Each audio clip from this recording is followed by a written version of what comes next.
পানি পানি পানি এই পানি সবসময় জমে থাকে এই জায়গাগুলো। পানির জন্য কোনো কিছুই করা যায় না। এই পানিগুলো শীতকাল, গ্রীষ্মকাল, বর্ষাকাল সবসময় জমে থাকে।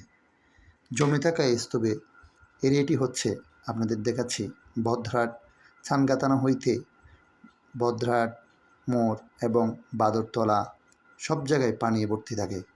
এই পানিতে জনগণ চলাফেরা করতে খুবই কষ্ট হয়ে যায়। থাকলেও জ্বালা, না থাকলেও জ্বালা।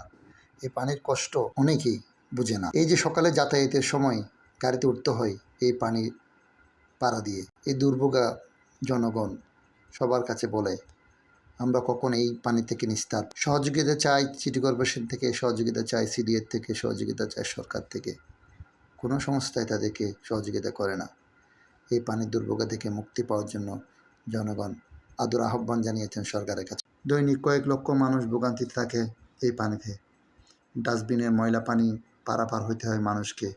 সকালে অফিসে যেতে কষ্ট, কি কষ্ট করে মানুষের পারাপার। ব্যবসা প্রতিষ্ঠানে খুব কষ্ট হয়ে যায়, গাড়ি চলাচল করতে খুব কষ্ট হয়ে যায়, মানুষ পারাপারে খুব কষ্ট হয়ে যায়। এটা কি কোনো সিটি কর্পোরেশনের নজরে আসে না?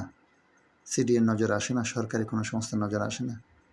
ব্যবসা বাণিজ্য করতে কত কষ্ট, পানির উপর দিয়ে বসিয়ে ব্যবসা বাণিজ্য করতে হয়। এই দুঃখটা তো কেউ বুঝে না, বলছে জনগণ। এই পানিগুলো কি দেখে না? এই পানি কি কোনো নিস্তার নেই? কয়েক লক্ষ মানুষের পারাপার, কয়েক লক্ষ মানুষের যাতায়াত এই বহদ্দারহাট। এই বহদ্দারহাটে এমন কষ্ট করে, এমন দুর্ভোগে করে মানুষের কষ্ট করে রাস্তা পারাপার করতে হয়। পারাপার করতে কত কষ্ট, ছেলে মেয়ে, ছাত্রছাত্রী সকলেই।